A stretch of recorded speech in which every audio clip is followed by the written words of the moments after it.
आज हम करेंगे टेंसेस। और इसमें आज हम देखेंगे टेंसेस को कैसे हम बहुत इजीली सीख सकते हैं और क्वेश्चंस कर सकते हैं कम्पिटिटिव एग्जाम में। तो बिना समय गवाए हम आगे करते हैं। आप देख रहे हैं स्टडी टेक्निक्स, जिसके अंदर आप मैं इसको करने से पहले बताना चाहूँगा कि हम 3 पार्ट अपलोड कर चुके हैं।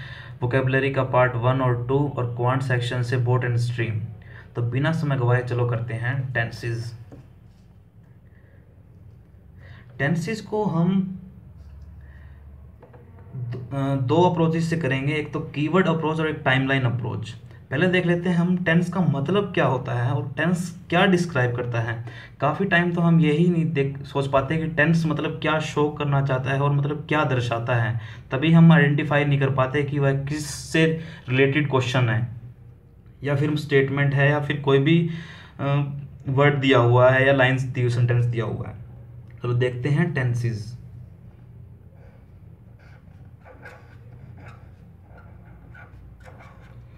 टेंसेस हमें 3 स्टेट्स बताता है।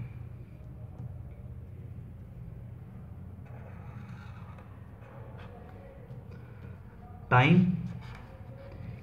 कि वह एक्ट किस टाइम के दौरान घटित हुआ है या फिर एक्ट हुआ है, कोई भी चीज़ किस टाइम पे हुई है। दूसरा हमारा स्टेट ऑफ एक्शन,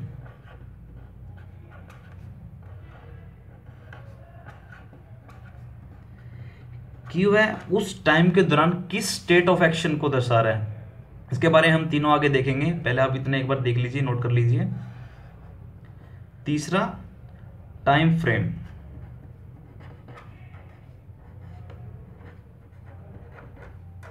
मतलब पीरियड ऑफ टाइम।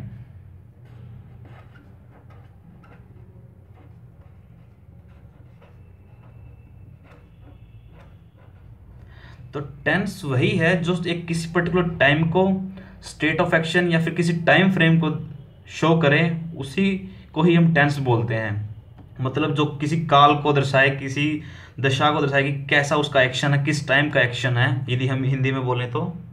आइए देखते हैं इन तीनों को सेपरेटली हम कैसे डिस्क्राइब कर सकते हैं। मान लो पहला time.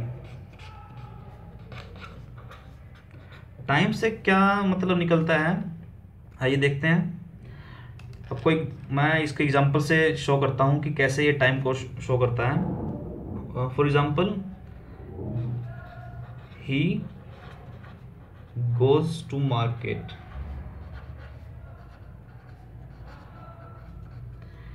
He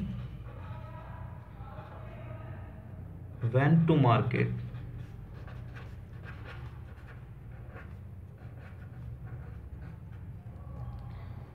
he will go to market.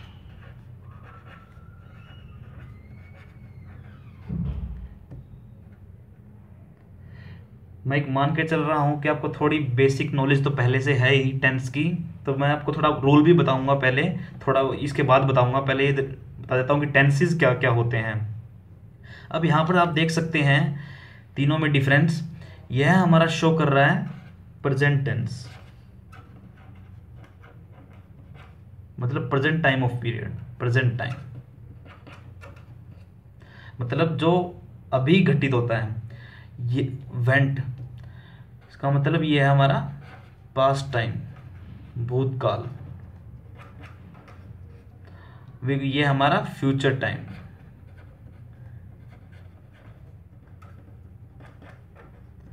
तो टेंसेस क्या करता है, हेल्पिंग वर्ब और वर्ब से शो करता है कि वह एक्ट किस समय घटित हुआ था या किस टाइम एक्ट हुआ था। तो एक टेंस का तो ये एक डिस्क्रिप्शन हो गया कि टेंस टाइम को डिस्क्राइब करता है। आइए दूसरा स्टेट ऑफ एक्शन देखते हैं।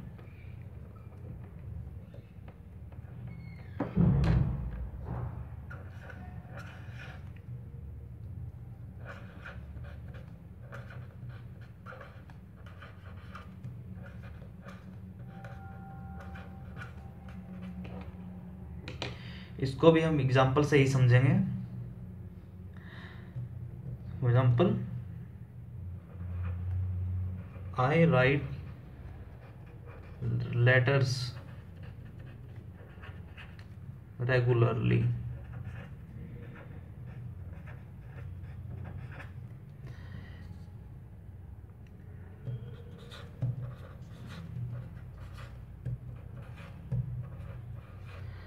I am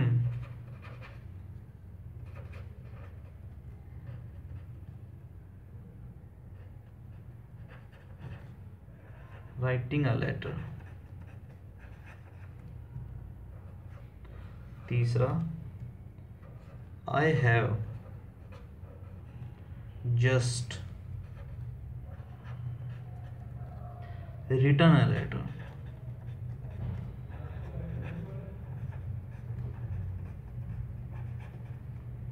और फोर्थ देखते हैं,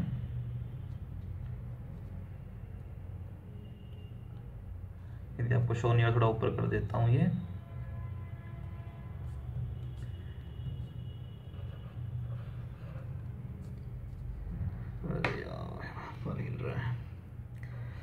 I have been writing a letter for some time.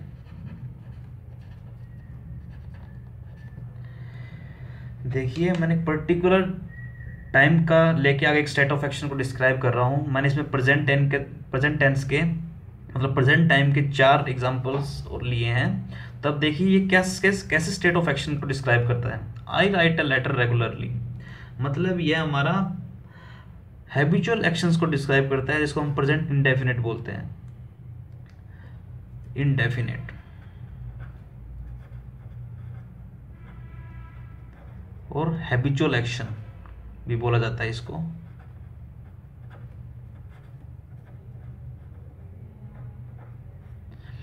I am writing a letter, यह मतलब जो काम चल रहा है, मतलब यह प्रोग्रेसिव जो एक्ट होता है, एक्शन होता है, उसको हम बोलते हैं, इसको जिसको हम कंटिन्यूस, प्रेजेंट कंटिन्यूस बोलते हैं या फिर कंटिन्यूस टेंस बोलते हैं, मतलब प्रोग्रेसिव एक्ट को।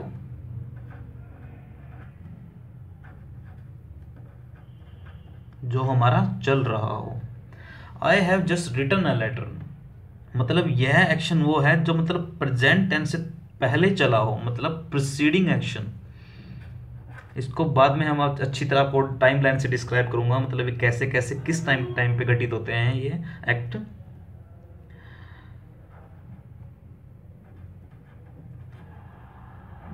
Preceding action.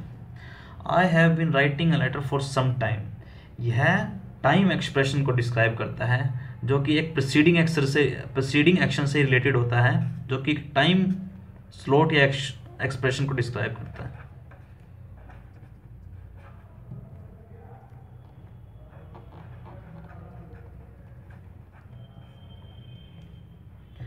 इन सबको अच्छी तरह और आगे डिस्क्राइब करूंगा, पहले एक बार ये देख लीजिए, नोट कर लीजिए।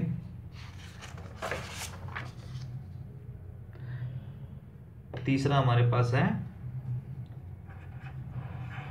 Time frame. कैसे टेंस टाइम फ्रेम को डिस्क्राइब करते हैं। टाइम फ्रेम भी हमारे पास 3 तरीके के होते हैं। देखिए यहाँ पे देख लेते हैं,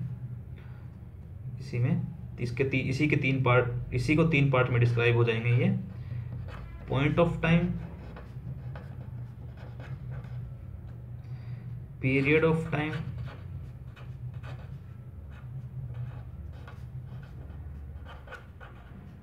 और एक्सप्रेशन ऑफ टाइम।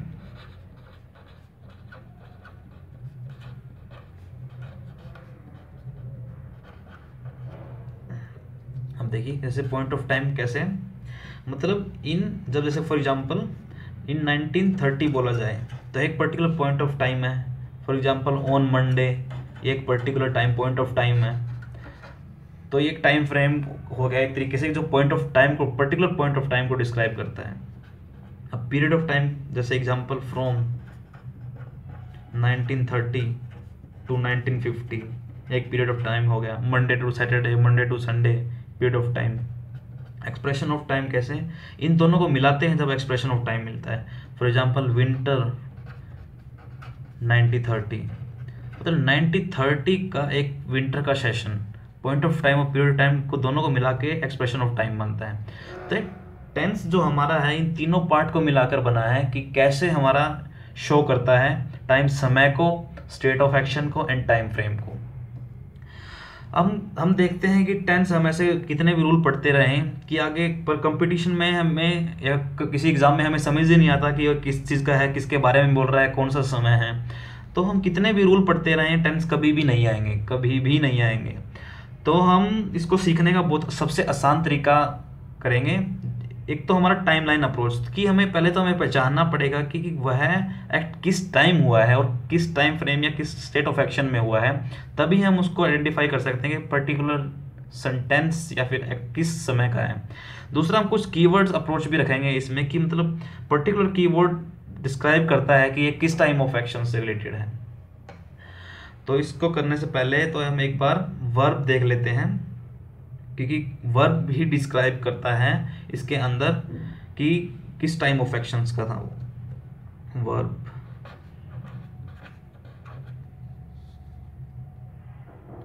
वर्ब हमारी दो तरह की होती है,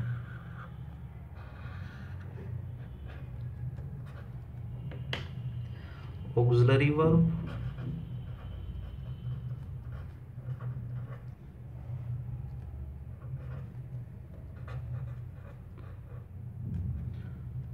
और मेन वर्ब। ऑक्सिलरी वर्ब भी दो तरह की के होते हैं, जिसको हम एक हेल्पिंग वर्ब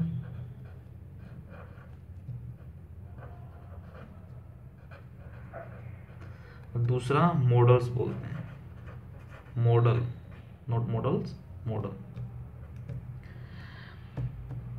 उसके भी आगे फर्दर में पहले इसको देख लेते हैं। पहले चलो आपको एक सिंगुलर बता देता हूँ। यदि किसी वर्ब में SIES या फिर ES लग जाता है तो वह सिंगुलर वर्ब हो जाती है।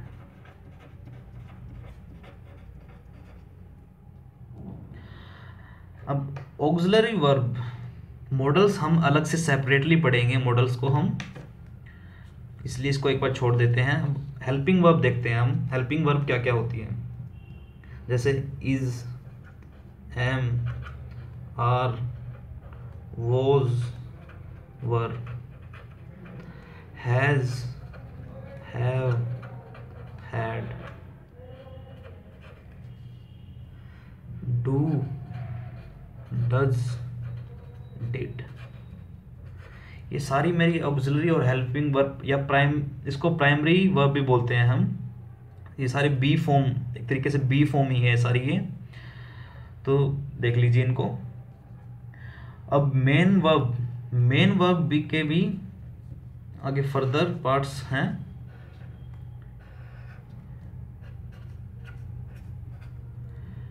वर्ब की फर्स्ट फॉर्म, वर्ब की सेकंड फॉर्म, वर्ब की थर्ड फॉर्म एंड वर्ब की प्लस ING, जो कि हमारा प्रोग्रेसिव एक्शन को डिस्क्राइब करता है।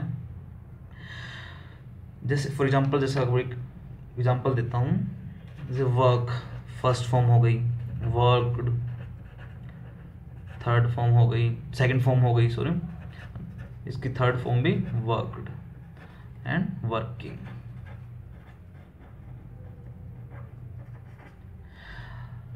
Sometime second form and third form, most of the time second and third form are similar, but in some cases second form and third form are different from each other. So there are some exception cases जो कि हम एक verb में देखेंगे, जो जैसे arise, arrows, arisen होता है। इसी तरह से हम देखेंगे कि कौन कौन सी सेकंड और थर्ड फॉर्म अलग से होती है, पर most of the time they are similar second and third form.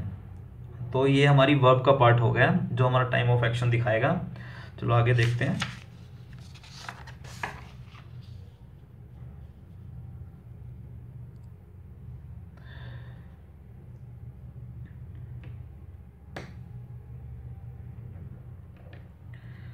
हमने देखा था कि टेंस के अंदर 3 स्टेट ऑफ एक्शन होती है मेरी, प्रेजेंट, पास्ट एंड फ्यूचर। थोड़ा सा रूल डिस्कस कर लेते हैं ताकि आगे हमें इजी हो। जिसको बिल्कुल भी नहीं पता ये इसलिए डिस्कस कर रहा हूँ मैं। जिनको बिल्कुल भी टेंस के बारे में नहीं पता है या फिर थोड़ा भूल गए हैं तो उसको थोड़ा रिमाइंड दिलाने के लिए जल्दी जल्दी डिस्कस कर लेते हैं कि क्या क्या होता है।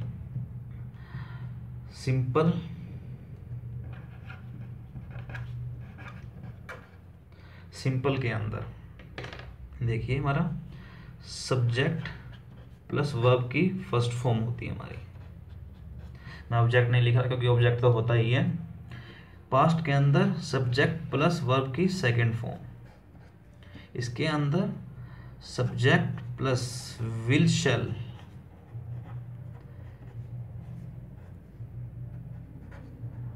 प्लस वर्ब की फर्स्ट फॉर्म। आजकल शेल का यूज काफ़ी कम हो गया है, पर फिर भी कम्पिटिटिव एग्जाम्स में शेल का यूज होता है। आगे और देखेंगे हम शेल का यूज कहाँ कहाँ होता है और कैसे कैसे होता है।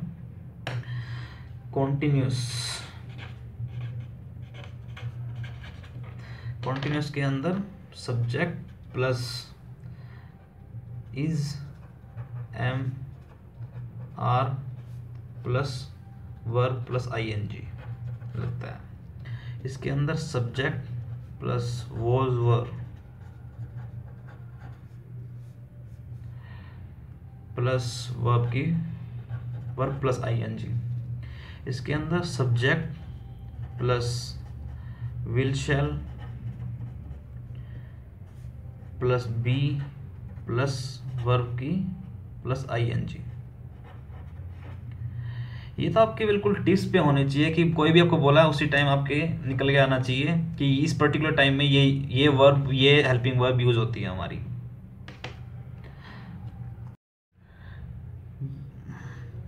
अगला देखते हैं परफेक्ट। बीच में ये एक बार वीडियो रुक गई थी जिस कारण से एक बार प्रॉब्लम आ गई थी।